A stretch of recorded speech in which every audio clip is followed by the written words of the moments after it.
Cronos, the new dawn.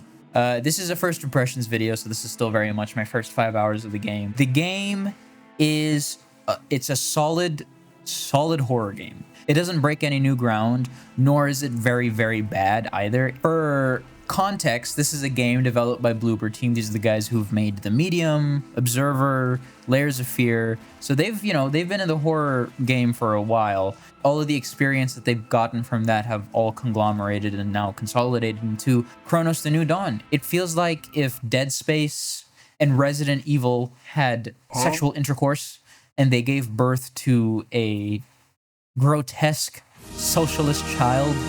The critical outlook of the game has been a bit more divisive, I would say, than the general player outlook. If we look at Steam, for example, not that Steam is like the end-all be-all of like general gamer outlook, like, you know, not all gamers are going to feel this way, but it's a very good indicator anyway. Cronos: The New Dawn is currently sitting at a very positive outlook in terms of review sentiment, and that's really good. I think the game is very solid. There aren't many bugs to really write home about. The biggest bug I've encountered, and frankly it's a pretty huge one, but it doesn't happen often, crashes are pretty fucking annoying, I'll tell you that much. But it's a solid game. Critics are a lot more divisive, I would say. I think a lot of them are focusing more on the combat, which tends to be a bit more stiff, a bit more heavy. The combat is a little bit more unbalanced. People are also saying that maybe the narrative might be a little bit underwhelming, and maybe that the narrative might be a little bit too cryptic and mysterious. Moving to my first impressions, like the opening of the game, this is very much if Alan Wake 2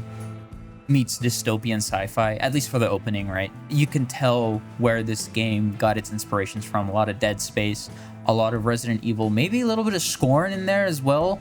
There's a lot of H.R. Giger design elements to the game, which H.R. Giger is an artist. Seeing this and being greeted by it, I love it. This is my kind of shit.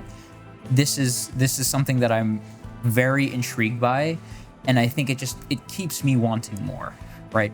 And the opening sequence helps really drive that home. It's very cryptic and mysterious. The player, or the traveler, the protagonist of the game, is met by a battery of psychological tests to begin. You get introduced to like a Rorschach test, and then you also get introduced to word association tests. And that word association test in particular is very similar to what happens in like Blade Runner 2049 when Kay, the protagonist of Blade Runner 2049, gets called in for a psych evaluation. And yeah, that really gives it that sort of Blade Runner feel. Cells. Cells. Have you ever been in an institution? Cells. Cells. Do they keep you in a cell? Cells. Cells. When you're not performing your duties, do they keep you in a little box? Cells. Cells. Interlinked. Everyone's already in place. People. Togetherness.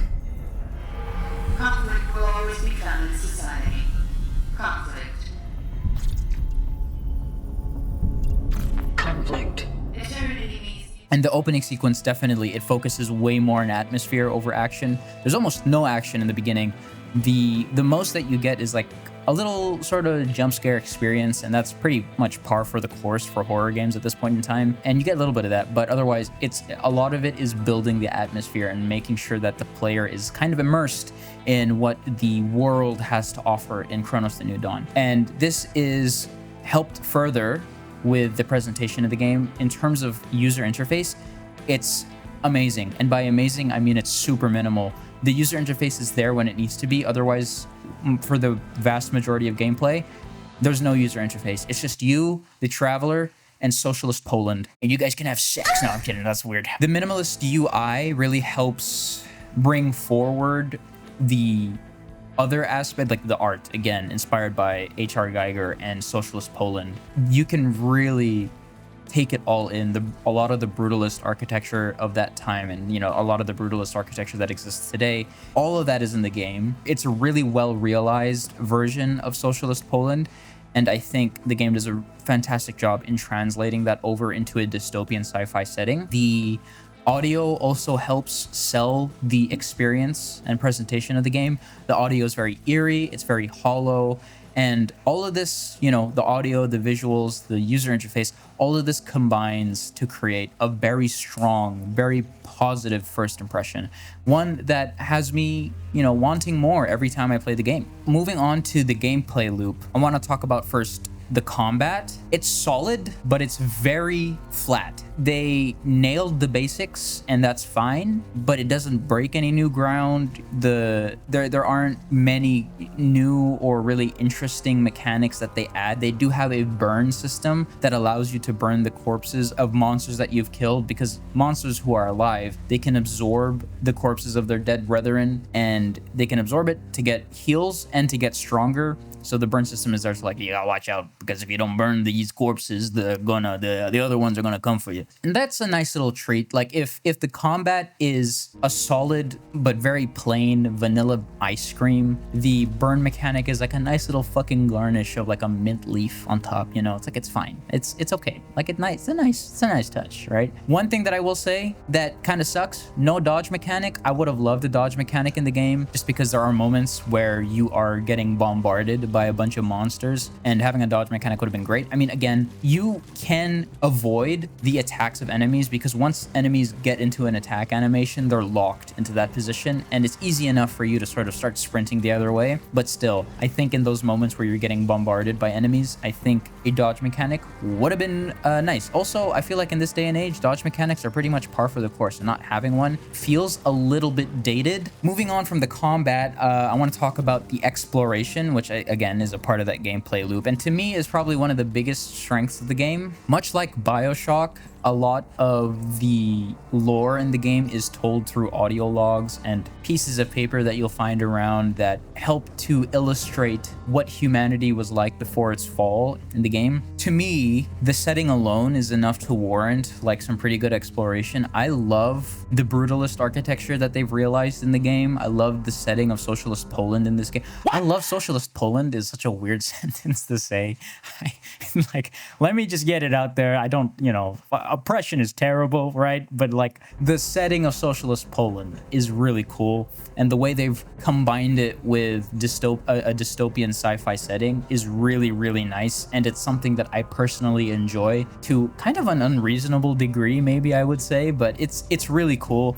And when these brutalist architectures aren't there, you're also greeted by far more sci-fi-y elements. You get these, what they call in the game, biomass sections, which are littered with sticky, sort of sinewy kind of textures from the decaying flesh of monsters, and this decaying flesh is like a burnt flesh kind of color. It's pretty gross, not gonna lie. All of these elements of the environment combine to make something that's really worth exploring. Another thing that helps make the exploration worthwhile are resources that you can find within the game. You also get puzzles that are scattered across the game too. You have two types, I would say. You have time oddity puzzles, which are pretty simple. They're not very complex. They're not terribly engaging either.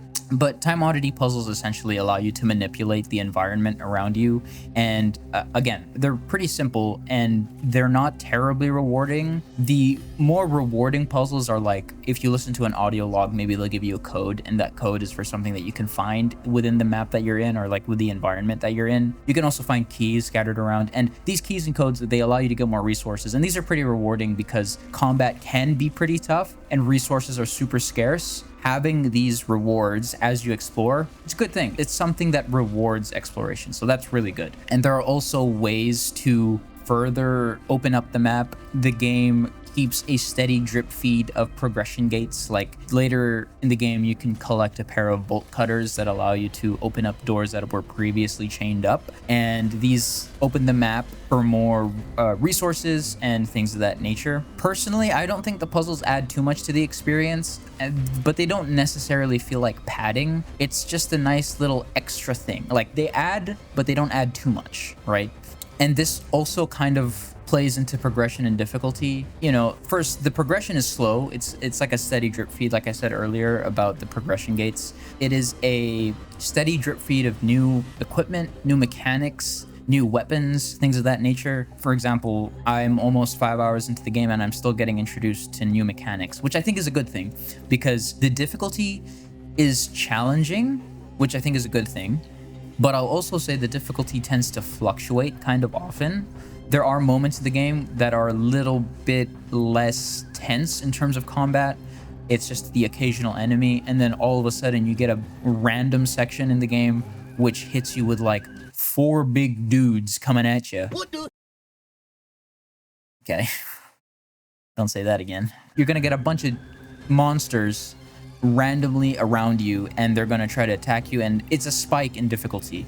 I don't necessarily think that's a bad thing. I think the fluctuating combat is also like representative of the environment that you're in, right? There are some environments that are a little less loud, and those less loud environments allow for more intimate combat rather than here are a bunch of monsters and get fucked. And that kind of combat is better geared towards more loud environments, which is currently what I'm in my playthrough. So the fluctuating combat difficulty, I don't necessarily think is a bad thing. I think it's just how they designed it to be more representative of the certain areas of the game that you're in. Some people might like it, some people don't. Again, it's one of the criticisms, one of the many criticisms that people have. The combat is like, it can be a little bit unbalanced. As far as this difficulty is concerned, I think it's fine. And of course, you also get access to upgrades. You can upgrade your weapons, you can upgrade your equipment, and getting stronger can feel rewarding, especially when the combat allows it to feel rewarding, because again, it's not often that you'll get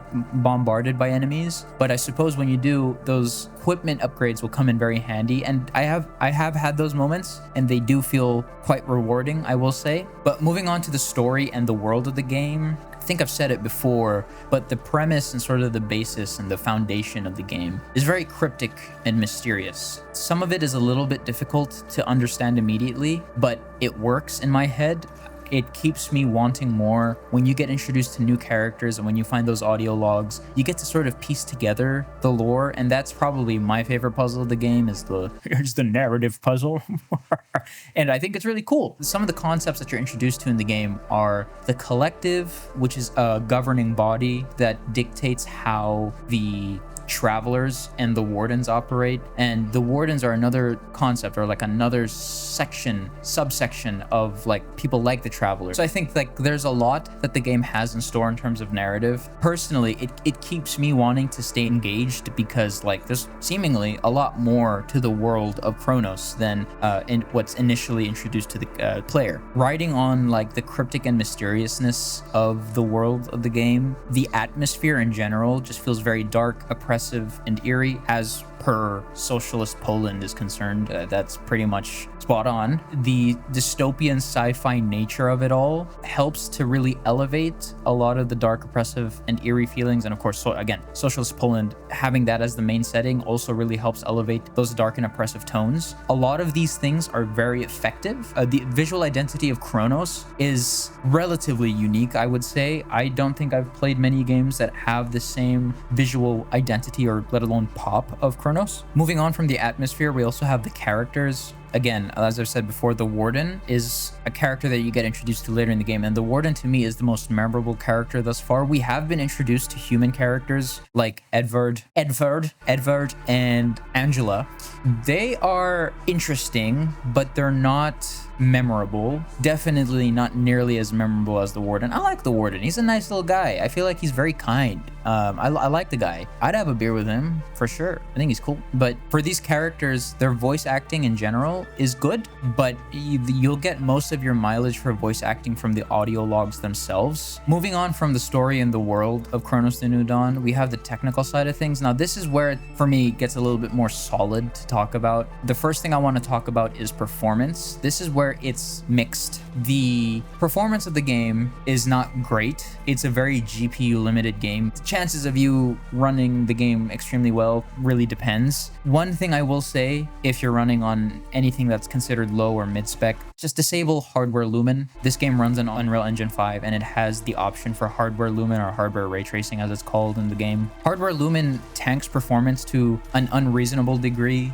given what's on screen. Like, when you enable it, I mean, yeah, you can notice differences, but they're not huge, and you get like 30 less FPS, which is fucking tremendous. A tremendous amount of performance lost. So you don't get too much visually. Just disable hardware Lumen, not worth it. I've also had numerous crashes already with the game, but that could be because I'm using third-party software to monitor my FPS and to limit my FPS if need be. The graphics and the sound design of the game are great. So moving past performance, we get the suite of Unreal Engine 5 niceties, right? We get Lumen, we get virtual shadow maps, we get nanite, and these all combine to make a really nice, like visually coherent game. I will say maybe the shadow maps, the virtual shadow maps, are low res. I do notice some aliasing on them, but that's not the worst thing in the world. This sound design is top notch. It is pinpoint accurate. Like you'll notice, enemies coming from different directions if they're coming from behind you, if you're wearing headphones and stuff like that. The sound design is great.